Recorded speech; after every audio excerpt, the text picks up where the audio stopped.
Welcome to this American Society of International Law virtual meeting session on climate change litigation and the future of international climate change legal regime. The session is gently sponsored by Intersentia Publishing, and my name is Francesco Sindico, and I am the co-director of the Strathclyde Centre for Environmental Law and Governance. I am also coordinating the Climate Change Litigation Initiative, the joint effort of the University of Strathclyde, the University of Geneva, and the National University of Singapore that maps climate change litigation around the world using a scenario-based methodology, which covers also countries with little and in some cases no climate change litigation. But what is climate change litigation? And what is indeed the future of the international climate change legal regime? These are just some of the questions that our distinguished group of speakers will address today. However, before I move to present them and give them the floor, let me make 3 points in order to provide some context to the session. First, in a pre-COVID-19 world, which is actually the one in which, together with Professor Makan Moïse Benguet from the University of Geneva, had started to organize this session, anthropogenic climate change is a fact, and tribunals have agreed that climate change is caused by greenhouse gas emissions. There is no serious doubt about that. I believe that we have moved now to decide whether we are not just in a climate crisis, but in a climate emergency. But what does declaring a climate emergency even mean? And what are, if any, the legal and political consequences of such a declaration? Second point, 2020 was the year in which my adopted city, Glasgow in Scotland, was going to host COP26. The Paris Agreement, despite some countries withdrawing from it, is still the key multilateral legal architecture available not only to states, but to all stakeholders interested in dealing positively with the ongoing climate emergency. Where is the Paris Agreement going? And can its implementation lead to meaningful global climate action? Third point, the world has changed over the past 3 months. And now we live in a COVID-19 world. I believe that this will have a strong relationship with current global and local efforts to deal with the climate emergency. All countries have paused their economies and now are on the verge of restarting their engines. But the climate emergency, despite the cleaner waters and cleaner skies, is still there. Will countries embrace a green post-COVID-19 economic recovery? Or will they decide to cut corners and sacrifice environmental protection and regulation in order to kickstart their economies as quickly as they can? Climate emergency, the Paris Agreement, and COVID-19 stand, in my opinion, as the context for the discussion with our speakers today. So let me introduce this amazing group of scholars and practitioners. Our first speaker is Harry Osowski, Dean of Penn State Law and the Penn State School of International Affairs. Our second speaker is Jolen Lin, Director of the Asia Pacific Center for Environmental Law at the National University of Singapore. Our third speaker is Daniel McGraw. Daniel has been Director of the International Environmental Law Office at the US CPA and is currently President Emeritus of the Center for International Environmental Law. Our fourth speaker is Laura Shea Lyons, President at the Resilient Institute in Canada. I now give the floor to Hari for the first presentation. Thank you very much. Thank you very much, both to Francesco and Makane for their organizing efforts and for including me. I speak today about climate change in my individual capacity and not on behalf of Penn State. But before I do, I want to acknowledge that although this webinar focuses on the problem of climate change, which has massive unequal human impacts, it occurs in the context of the killing in the United States of George Floyd, Ahmaud Arbery, Breonna Taylor, Sean Reed, Nina Pop, Christian Taylor, and Tony McDade, which followed the losses of too many others. It is unacceptable that our Black friends, neighbors, colleagues, and community members have to be afraid for themselves and those that they love. I stand with our Black community and commit to amplify Black voices and work in partnership to take concrete steps to be anti-racist and to address racist violence, police brutality, and racial profiling, and their profound and often deadly impacts on the Black community. Black Lives Matter. My presentation today focuses on another important area of profound inequity, climate change, and the evolution of litigation approaches to trying to make change. So I'm going to talk briefly about the big picture of climate change governance, then talk a little bit about the regulatory role of this litigation, very briefly go over some global trends, and then talk about the big picture of strategic litigation. So the key point I want to make before we delve into the litigation is that litigation is fitting into a complex, multi-scalar, multi-dimensional governance problem. And so when we think about the regulatory role of climate change, we have to think about how it moves these various levers in the complex governance system of climate change. Climate change is a form of strategic litigation. That always creates the complexity that it's both about representing the needs of the individual plaintiffs, but it's also about trying to make social change. And that leads to the next question about what we should put into our bucket of what constitutes climate change litigation. So I should acknowledge at this point that my work on climate change has often been in partnership with Jackie Peel, and these models I'm going to present now were developed together with her. We also collaborate with Jolen Lin some on these issues, but in particular, I'm going to focus today on what is in that red circle, the core cases on climate change, which are really cases that are where the cause of action is about climate change itself. But I think it's important to acknowledge that there are other cases that mention it as a peripheral issue and cases that don't mention it at all, but are motivated by it, or where the consequences of it are really important for climate change because of the carbon economy that we live in. So climate change has expanded massively. And actually, every time I present on this topic, I have to update this slide. One thing that should be clear if you look at it is that climate change litigation it has occurred. I mean, the especially dominant jurisdiction for climate change litigation has been the United States, which has now surpassed 1,200 cases. But there are cases growing around the world, and that number is probably a little bit too low, in part because there are jurisdictions where the cases are occurring not in English, where there still are translations that haven't fully, I think, made it into these databases. But the key point I want to make here is that the vast majority of climate change litigation are statutory claims. They're interpreting statutes. They're about implementing and enforcing statutes. But there's emerging sets of climate change litigation that focus on corporate. Most of litigation is against government. But there's an emerging set of litigation that focuses on human rights and that also focuses on corporations using corporate law, and also claims against corporations rather than governments. But even in that context, the vast majority is statutory. The other thing is that the vast majority of the litigation is focused on mitigation, even though there's an emerging stream on adaptation. And finally, I think it's really important to emphasize, because I think a lot of the focus of this panel will be on pro-regulatory litigation, that climate change litigation can also be anti-regulatory. And in the United States in particular, where a lot of this litigation has taken place, it really interacts with what presidential administration is in power, what state government is in power. So the most of the litigation when the Bush administration was in the White House was pro-regulatory. Under the Obama administration, while there was certainly pro-regulatory litigation, there was a growth in anti-regulatory litigation as people pushed against his pro-regulatory policies. And under President Trump, it has returned to a lot of pro-regulatory litigation.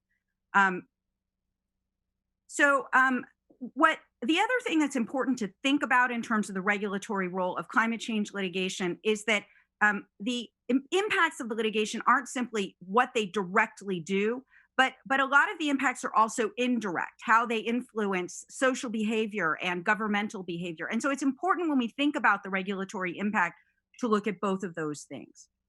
So as I said, I'm going to stay on time. And so I wanted to highlight here, the United States has obviously been a real focal point for this kind of litigation.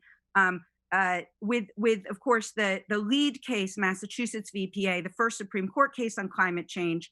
But the vast majority of cases in the United States have actually been smaller cases about coal-fired projects. And if I had a little more time, I'd go into depth into these cases. But this sort of gives you the picture of the mix of statutory and then some other common law efforts in the United States. Australia is the second biggest jurisdiction on climate change. It's also had a great deal of coal cases, but it's also been the leader in the world on adaptation, in part probably because it's the developed country that has had the earliest impacts of climate change. And then in Europe, this has been an emerging area of climate change. And I should acknowledge here that Jackie and I have also been consulting with the Children's Investment Fund Foundation, which has been funding a major project by Client Earth in climate change litigation in Europe. But I highlight here the Urgenda case, which was really a path-breaking case in Europe, in which the Dutch government was ordered by a court to do more on climate change. I know that Jolen is going to focus on the emergence of climate change litigation in the Global South, so I won't go deeply here. But just highlight that in many jurisdictions around the world, there are emerging claims. A lot of them tend to be like the majority of the ones in the United States, about environmental impact assessment in regulatory processes. But there have also been some really interesting emerging rights framings, like the one in Pakistan and the Philippines that I've highlighted here. And finally, one of the things that Jolen and Jackie and I have been involved with looking at in the context of our work with the Children's Investment Foundation Fund is emerging litigation in China. And I just want to highlight that I think that, and I don't have time to go in any depth, but this is a place where litigation is going to look very different and create different models of how climate change litigation will emerge. And so to conclude, I think it's important to recognize that litigation, while an important tool, is just one tool. And so it's a mix, and in terms of the impact of these cases, it's a mix of the higher profile individual cases like Massachusetts v. EPA and Urgenda, but also the lower profile cumulative cases that together have the ability to affect change. And I won't walk through each of these slides because I know it's time for me to transition to the next speaker, but just really want to reinforce that if we're going to get at this problem of climate change in a meaningful way, courts provide a very important way to both impact regulatory change and raise awareness of the problem. Thank you. Thank you very much, Hari, for that excellent presentation. Really highlights how the US still has a very prominent role when it comes to number and also the kind of litigation. I will now move on to our second speaker, to Jolen Lin. Jolen, the floor is yours. Thank you. Hi, everyone. Thank you very much for joining us on this panel. I'd like to thank the American Society of International Law for this opportunity, our moderator, Francesco, for facilitating the discussions, and to my fellow panelists for the opportunity to learn from you. In the next 7 minutes, I'm going to focus my remarks on climate litigation in developing countries or the Global South. I'd like to acknowledge that my presentation is drawn from my work with Professor Jacqueline Peel of Melbourne Law School, and our latest work on this topic was published last year in the American Journal of International Law. Now, until recently, the academic and media spotlight has largely focused on climate litigation in the Global North. And that's not surprising, as climate litigation only started to emerge in the Global South about 20 years after it emerged in the Global North. We believe that understanding the Global South experience of climate litigation is essential if transnational climate jurisprudence is going to contribute to ensuring that governments are held to account for the Paris Agreement commitments. Moreover, a richer understanding of global climate litigation, one that takes account of developments in the Global South, underscores that judicial contribution to global climate governance is not a purely global north phenomenon. I'd like to introduce one of the most high-profile cases in the global south is the case of Lahari versus Pakistan. In August 2015, just a few months before the conclusion of the Paris Agreement, a Pakistani farmer, Mr. Lahari, filed a petition with the Lahore High Court. He claimed that the government of Pakistan was violating his fundamental constitutional rights by failing to address climate change. In a decision issued a month later, Judge Syed Mansoor Ali Shah ruled in Lahari's favor. The judge ordered the constitution of a joint expert government climate change commission to oversee the implementation of the government's climate policies. The Lahari case is a prominent example of how some courts in the global south are taking bold steps and crafting innovative approaches to compel action on climate change. However, what we have discovered through our empirical work is that quite apart from these high-profile cases, there are many climate lawsuits in the global south which at first glance don't look like climate litigation, because they are what we call cases where climate change lies at the periphery. In these cases, the climate change argument is one of a range of arguments that's raised by the plaintiff or one of a number of issues taken into account by the court in its judgment. In our American Journal of International Law article, we analyzed a total of 34 cases, of which over half were in Asia, so 18 cases, 6 in Africa, and a 10th in Latin America. Our continuing work to uncover climate litigation in the global south has allowed us to identify nearly 50 more cases, which shows the extent of underreporting because of factors such as language barriers and the difficulties of assessing legal materials in some jurisdictions. It also, however, highlights the rich potential of this field of study. We find that a significant number of cases reflect climate change as a peripheral issue in the global south. And we think that this framing is particularly likely in developing countries for several reasons. First is that climate change frameworks may be absent or less developed in many global south jurisdictions, meaning that climate cases need to draw on other existing laws that apply only indirectly to climate change. Secondly is that in many developing countries, climate change issues may have lower public policy salience compared to more visible and urgent concerns around economic development and poverty alleviation. So this tends to lead to the packaging of climate change matters with a range of other issues, such as air pollution and environmental justice. Thirdly, in many global south countries, climate change exacerbates existing environmental challenges, such as dangerously high levels of air pollution in cities. Now, the laws that respond to these environmental problems usually already exist, but they are poorly enforced. So bringing cases within the scope of these existing environmental laws may require a non-climate framing to satisfy particular statutory requirements applicable to the bringing of the lawsuit. Now, we've identified 3 key characteristics of climate cases in the global south.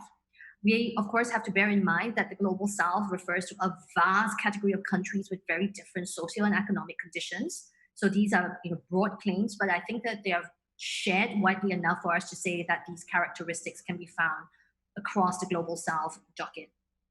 The first is the prevalence of rights claims.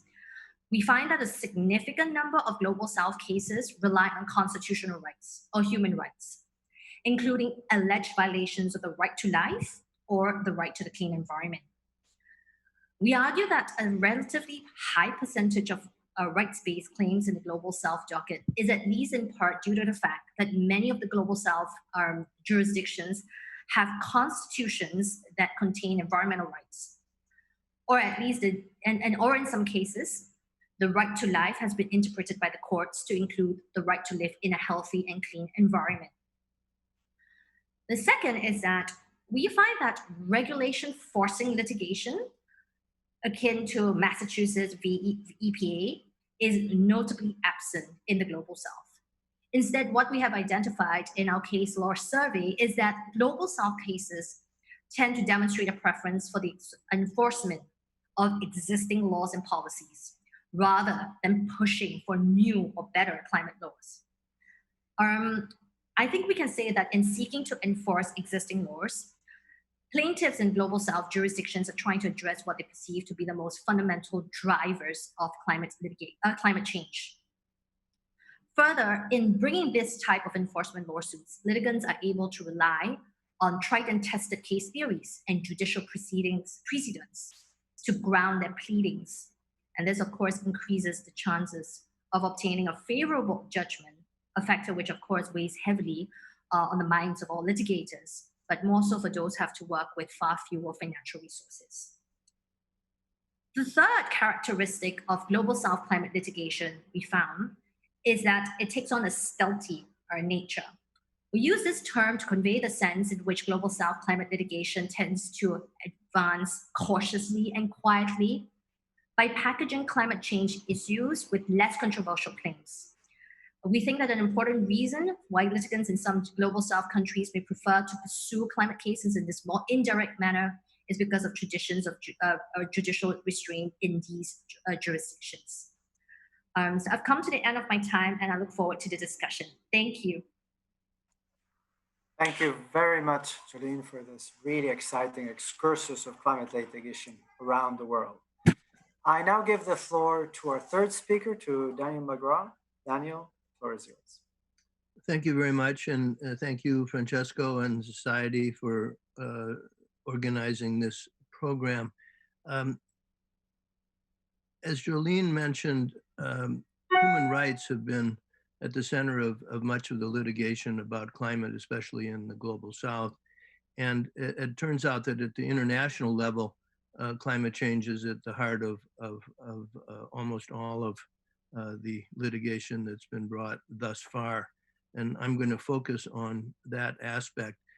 Before I do, I want to associate myself with Hari's comments about Black Lives Matter, and also point out that, as Francesco mentioned, the COVID-19 situation and the response to it raises tremendous human rights issues that are really reveal the flaws and inequities in our societies, and those need to be addressed. As background, it's important to realize that the current climate change litigation can assume something that the earlier ones could not, and that is that there's a very independent and well-established by now relationship between environment and human rights. It's now generally acknowledged that a healthy environment is necessary for the enjoyment of a vast array of human rights, and that the exercise of human rights is vital to the protection of the environment. Environmental harm interferes with human rights, and that includes climate change. And thus states must protect human rights from environmental harm. And this involves the normal responsibilities or obligations to respect, protect, and fulfill human rights. There are substantive obligations, there are procedural obligations, there are special responsibilities or with respect to environmental human rights defenders, and there are heightened obligations with respect to vulnerable populations. It's important to repeat that these are positive obligations. That's something that the court in the Urgenda case had to decide, and it decided correctly. And this is a case that was already mentioned in the Netherlands. It's not an international case, but it's a very, very important case. The human rights and environment relationship was less established or less well established when the first international climate change litigation occurred, and that was the Inuits Petition in the International Commission, the Inter-American Commission on Human Rights, 2005, against the United States. The Inuit essentially argued that the United States was violating human rights because it was not taking adequate efforts against or to mitigate and to adapt to climate change. The Arctic was, and it still is, warming at roughly twice the rate of any other part of the world, and this has profound effects on the lives and society of the Inuit who live in the north, and also on their human rights. The Inuit started by alleging and focused on alleging well-established human rights that no one would argue about, rights to life, to property, to culture. And I could, if I had time, I could go into why those are implicated, but just let me focus on life for a second.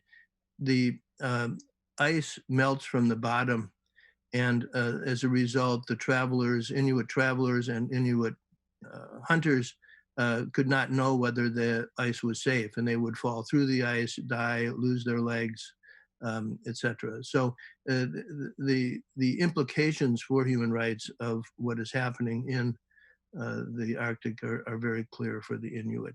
They also argued the less well-established right, the human right to environment. And whether that gets approved or not is an important issue, but it was raised in that case because climate change threatens their entire society. The principal reason for bringing the case was to put a human face on climate change. And it's hard to think back to 2005, but the discussion at that point was about economics, it was about sea level rise, it was not about human beings. And that was the main goal of this case. It was brought to Earth Justice and to CL, which I was the president of, by the leader of the Inuit Circumpolar Conference, then Sheila Watt-Cloutier.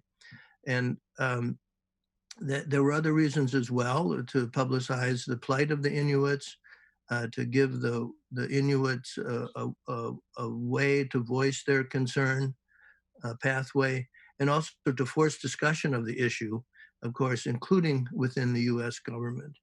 The commission ultimately decided that it would not proceed with the case. It sent us a letter with no reasoning at all. And so some people said, well, it failed.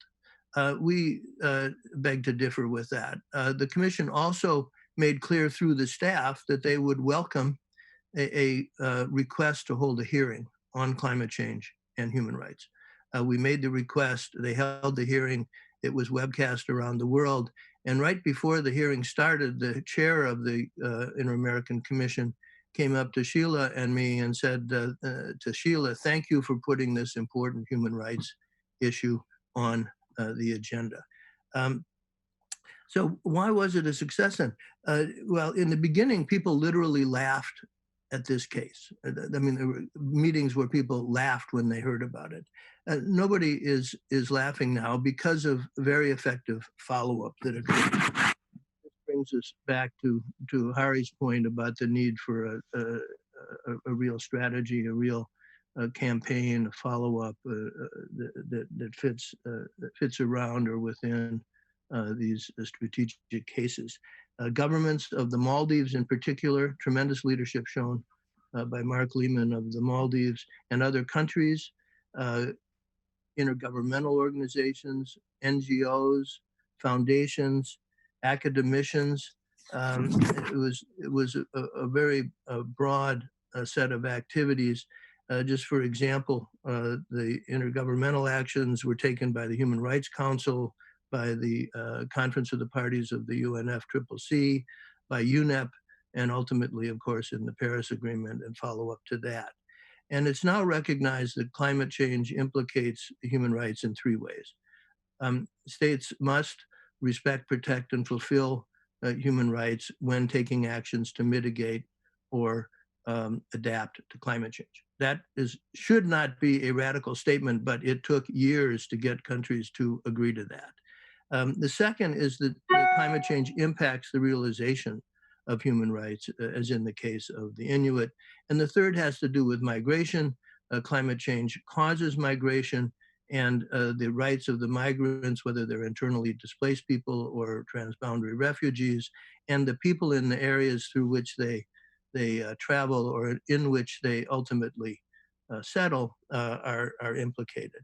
And I expect that each of these aspects will be increasingly litigated and explored at the international level. Two recent cases at the Committee on Human Rights, which is the committee associated with the International Covenant on Civil and Political Rights, illustrate this.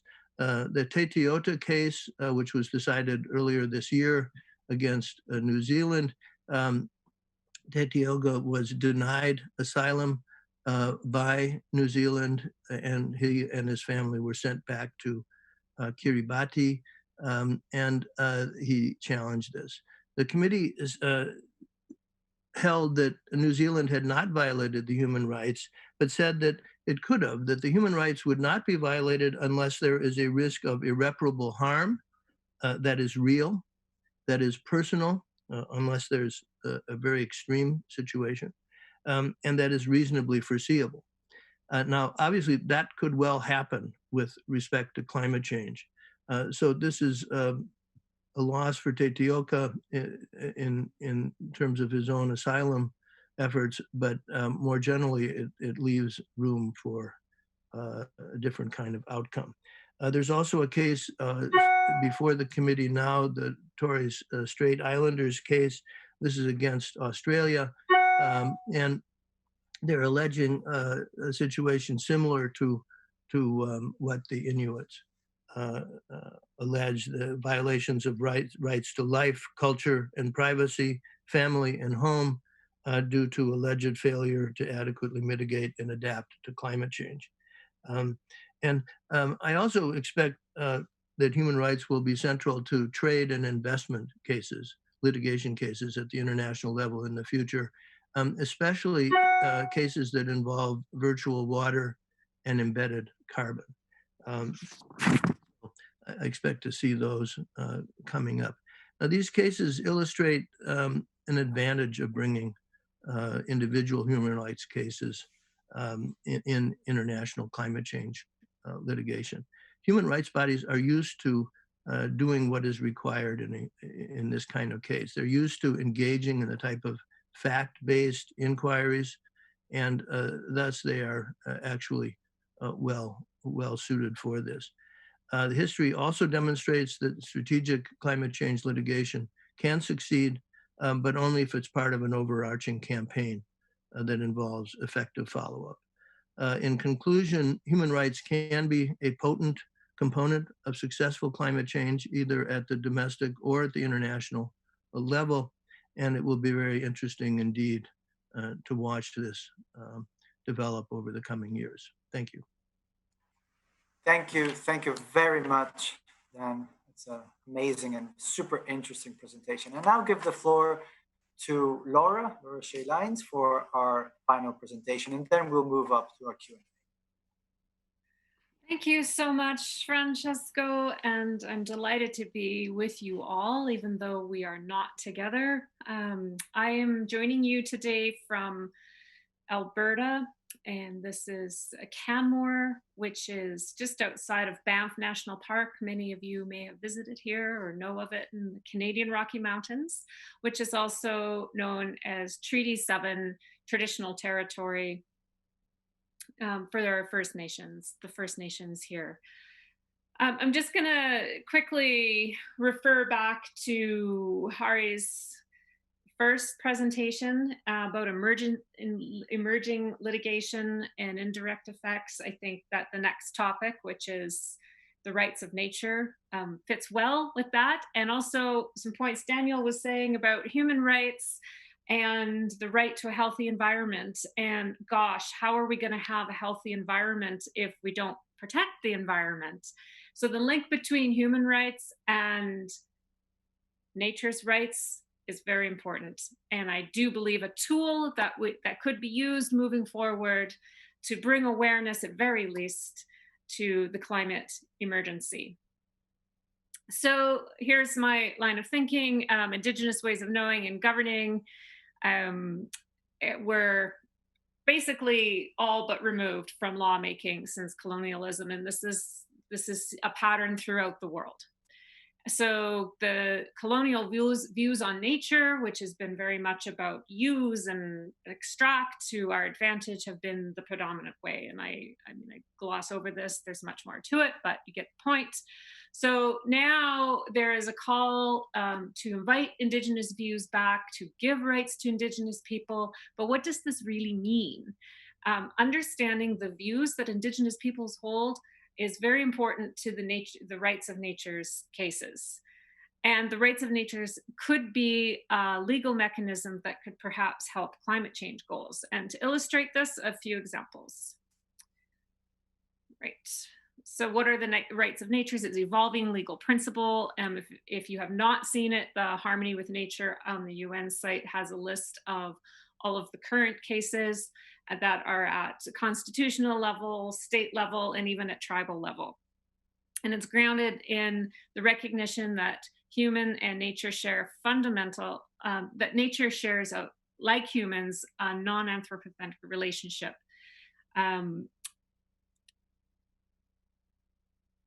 Oh, look at that. Okay, sorry, a little technical thing here.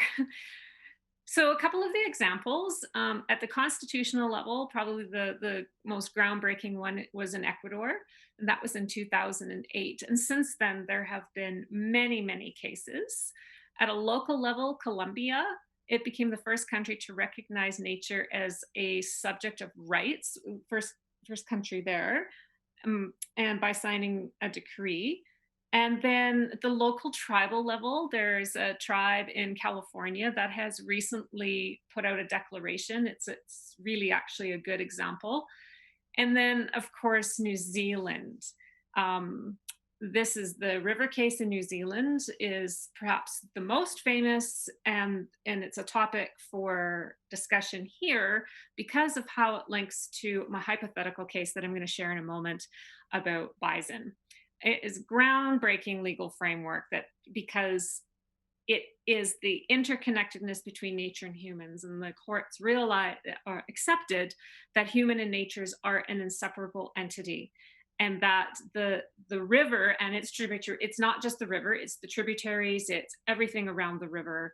Is a whole comprising of physical and metaphysical elements that give life and healing to surrounding communities, and linked inseparably with the Maori. So this inseparable entity acknowledged the negative effects of colonialism as well in the settlement, and the willingness to incorporate indigenous views. And it was not only to weave in the indigenous views, but also the process in which they used throughout the entire case. It's a fascinating read to understand how indigenous ways of proceeding with governance can actually help a current case now. So I won't go over this in too much detail, just in interest of time. Again, the interconnectedness of whole, it's living, it's nurturing. So could a similar case be applied? There actually are no rights of nature cases that I know of happening in Canada right now. So let's look at this and see how this could be applied to bison. And the reason we use bison is because bison are an animal that is very connected to the Indigenous peoples in Canada, primarily the First Nations and the Plains First Nations people. Also in the US, the Plains Indians in the US, Native Americans. And the Blackfoot culture, which I work with the most, has described how the bison, the buffalo, some of them call them, they are very much a part of them. They feel that when the buffalo were eradicated, almost to extinction, not completely, almost, that it took away who they were as a people. So similar to the New Zealand River case. So we have that cultural significance. But there's more, because the bison are also an ecological keystone species. Because they are the largest terrestrial animal in the plains, they actually have this amazing way to churn up the landscape. And they now have been linked to both mitigation and adaptation of climate change. So their potential to play a critical role in maintaining biodiversity and a healthy environment for humans has been proven. So what if we take the cultural and the ecological importance of these keystone species and have bison person? By protecting the bison, you would protect the land and you would protect the human rights. So bison person would help ensure that large areas of land have protection, that mitigation is supported, adaptation, and it would also support other treaties, not just climate change, but UNDRIP as well. So why does this matter? For thousands of years, Indigenous people have survived environmental change. But now, with the climate emergency, their ways of being, especially marginalized. In Canada, many live on reserves, which have limitations on what they can do with land and how they practice their culture. How are they going to adapt to a climate emergency? So they're seeing change on scales never seen before: flood, fire, drought.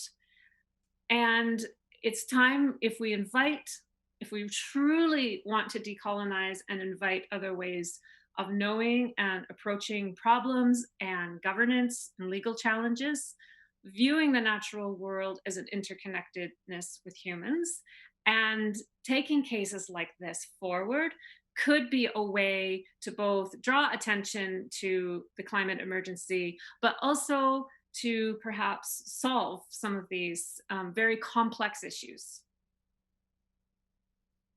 So I'll just close by saying that the rights of nature as a legal mechanism gives hope.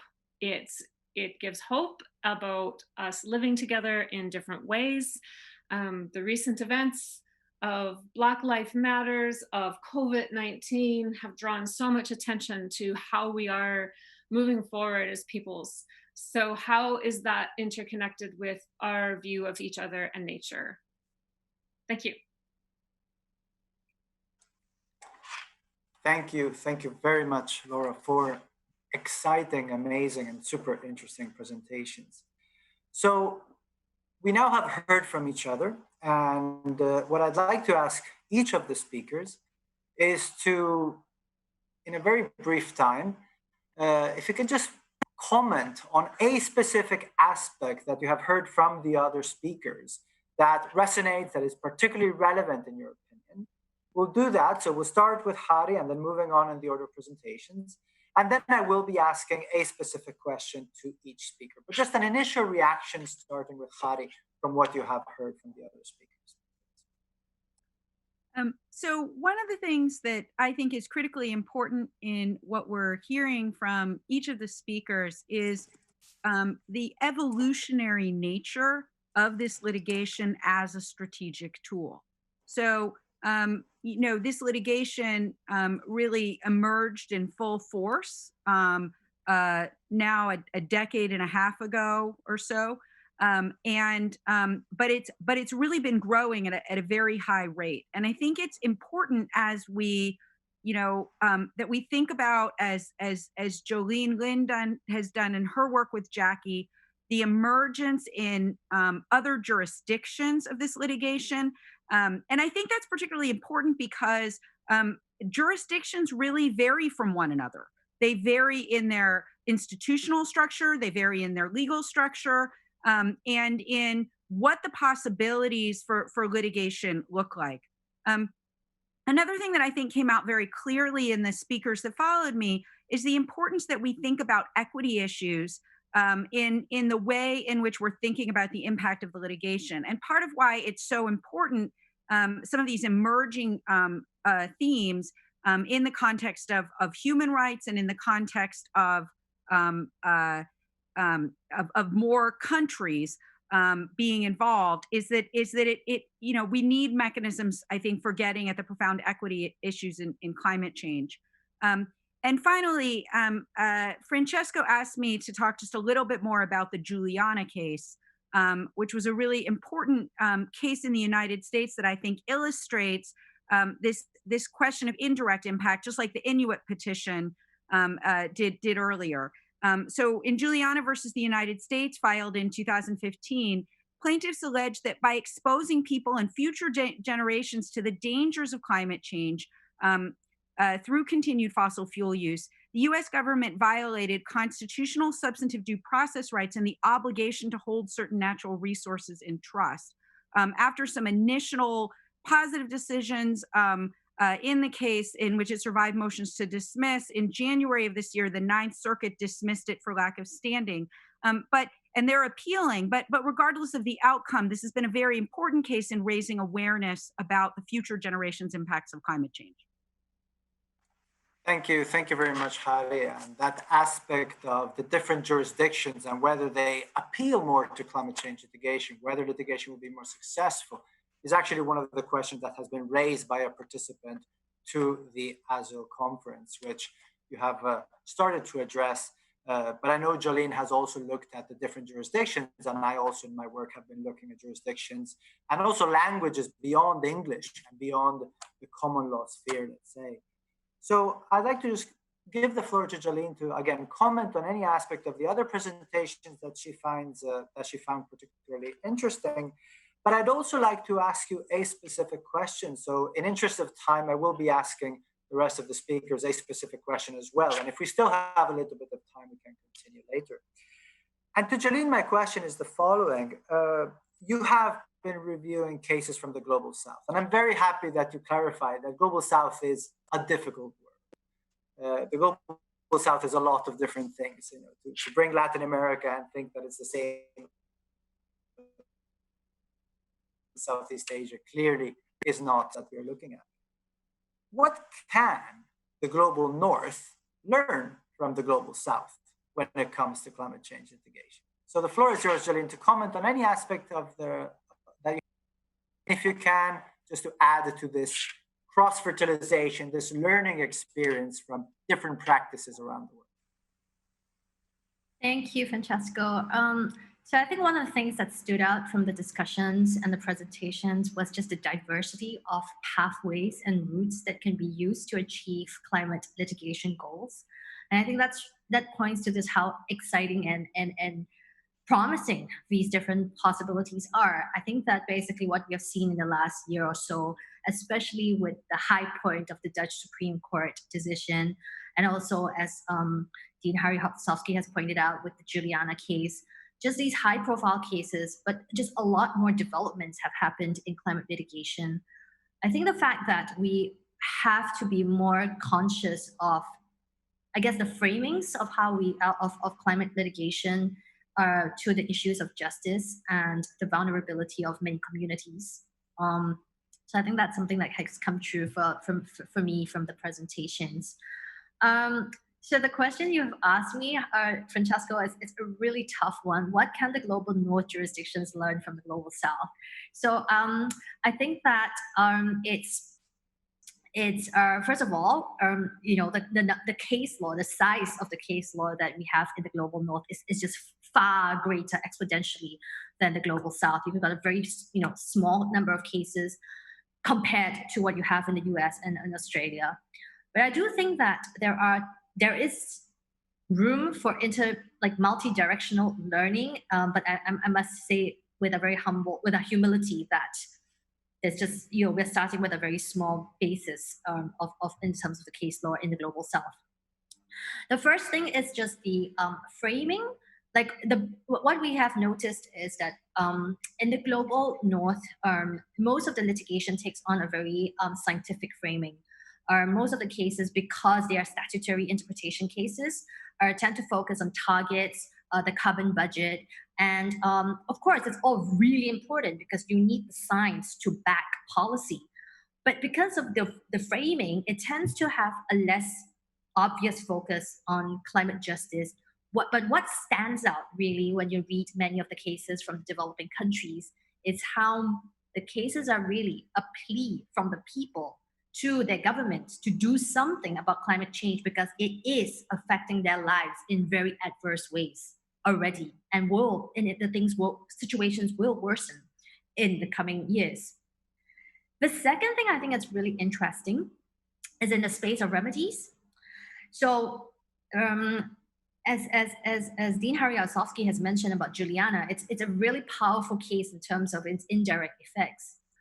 But in terms of its direct effects, if we look at the majority judgment in Juliana, the court was very, very, explicit about its inability to give the kind of remedies that the plaintiffs were seeking, even though they were sympathetic to the claims of the plaintiffs and acknowledged that climate change was an urgent problem and that the American government has been complicit in causing climate change by subsidizing fossil fuels for generations. And there was nothing to deny that because it was clear on the record. But they refused to give the remedies because they believed that the American judicial system was not capable of giving the sort of remedies which would require the courts to have oversight of government, the implementation of government policies. But if we look at many of these global South cases, granted that is because the political and social systems are very different. We do see cases where, for example, in Lahari, where the court had mandamus jurisdiction had oversight over the implementation of government policies for almost 5 years and is running. So I think that's something quite interesting there. You know, the kind of daringness to take on some very different kind of remedies that could go very far towards enforcing climate change laws. And I think I should stop here and give the others the time to speak. Thanks, Francesca. Thank you very much, Jolen. And I move to Daniel. Daniel, you were mentioning the Inuit case as a successful case, and I thought that was a really interesting point that you made, which actually raises a bigger question of when is, in this case, climate change. When is a climate change case successful? And I just was wondering whether you can expand a little bit more on that, but also. You started touching upon the interstate litigation, and most of this webinar has been on litigation within the domestic setting. But clearly, there's also interest in interstate climate change litigation. And I was wondering whether you can share with the audience any further developments. You have touched a little bit on it, and whether human rights plays a role, in your opinion, in whatever interstate litigation may come in the near future. Thank you, Francesco. I want to begin just by saying how impressed I am that you and Lahari and Jolen are categorizing and keeping track of all these cases. I think I very much hope, just as we've done in this country with respect to death penalty cases, that a body of successful arguments and factual assertions and that sort of thing in these cases will be compiled and made available to litigants for the future. Now, I want to comment very briefly on what Laura said. I thought it was very interesting, her comments. I mean, I realize it's very significant if nature is specifically given a legal right standing and that sort of thing. But from a more fundamental policy and substantive point of view, two thoughts occurred to me. One is that, at least for some people, the right to enjoy culture may provide the same sort of substantive content, if you will, to these arguments. And the second is that the realization that ecosystem services are so critical and, in fact, are the infrastructure of human society reinforces everything that she was saying. With respect to your two questions, what is success? You know, these fights are long term. The fight to have a healthy planet and to protect human health and human rights, these are unending, right? They require eternal vigilance, to paraphrase another famous quote. So I think we have to be humble in what we try to do in some ways, and it's cumulative. So I think it has to be viewed that way. And it's never going to be a linear upward trend. We're just going to have to keep fighting, and litigation is one way to do that. With respect to interstate litigation, and I wanted to say that we have, I mean, it's clear that one reason to use human rights is that we have the substantive arguments. They're available. Every party, every state, excuse me, is a member of the UN Charter. UN Charter in the preamble and Article 1 talks about human rights. States are obligated to observe human rights. There are many treaties that are more specific than that, as we know, human rights treaties, and there's customary international law. So we can always make those arguments. How we make them in the national litigation, of course, varies by country. It's easy in the Netherlands, it's hard in the United States, but they're there. And of course, we know that 155 countries have agreed to the right to a a right to a healthy environment, either in their domestic constitution, in their domestic legislation, or via different international binding treaties. So again, the arguments are there, the substantive arguments. The institutions are also there in 3 of the regions of the country and globally. I mean, we have vibrant regional human rights tribunals in Europe, in Africa, and in the Americas. So I think those provide real opportunities. State to state, I have a little trouble thinking that state to state litigation is going to be that important, although, you know, I hope I'm wrong. First of all, states are often unwilling to do that. If you look at the leadership that the Maldives provided, I mean, really amazing leadership.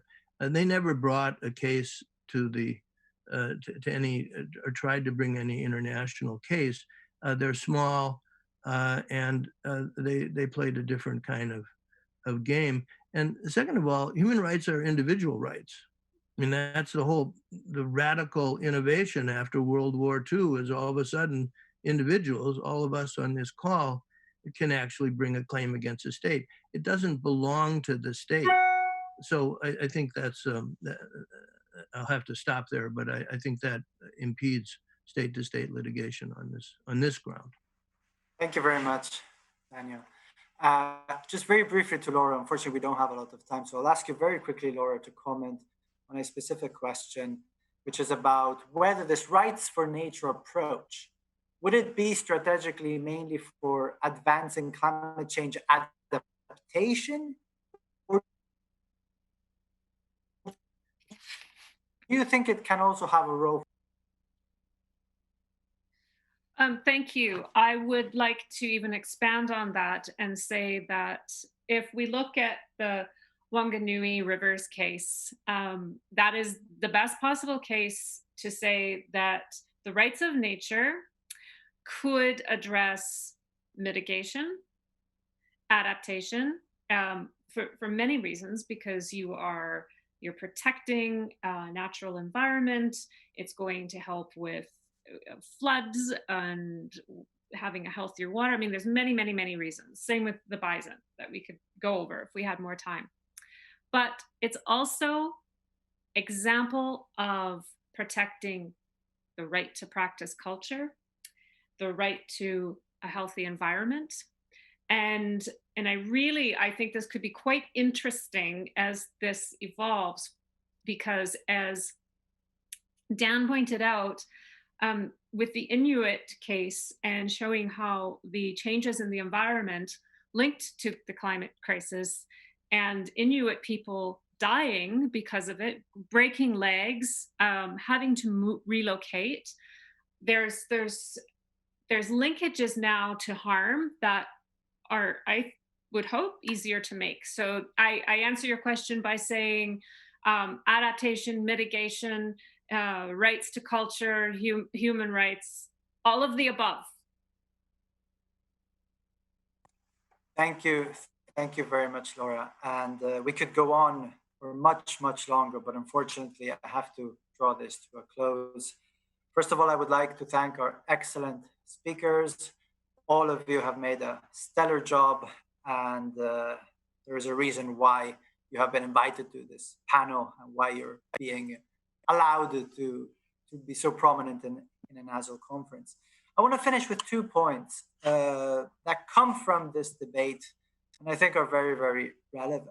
One is that climate change litigation is not anymore only a product, if you want, of the global north. It's not just doesn't only come from the US, Australia. Clearly, those are still prominent countries in terms of numbers, even of quality of cases, but the world is open now. You have decisions in English, in Spanish, in French, in Chinese, and in many other languages. We just shouldn't see this as a challenge. This is an opportunity. This is a richness that we should all embrace. And then I pick up on what Daniel said, the idea of a toolbox, the idea of having not just a repository of cases, which we're very lucky, actually, there are quite a few already out there, but something more granular, if you want. And this is very much what the effort of the Climate Change Litigation Initiative that I am running together with Jolen Lin and Makane is trying to do. We're looking at over 30 countries around the world and trying to develop, to some extent, those sort of toolboxes. And all of this will build on a book that will be published by Springer called Comparative Climate Change Litigation Beyond the Usual Suspects. And I really hope it will come out in August. I really hope that I can share that book with both the speakers and the audience. But more than that, I really hope this is an opportunity to get together and advance climate change litigation in a human rights compatible way, and also in a way that, again, COVID-19 presents an opportunity and not a further block towards dealing with a climate emergency. Thanks again to everybody, both the speakers and the audience, and to the American Society of International Law for giving me the opportunity to moderate this session. Thank you very much.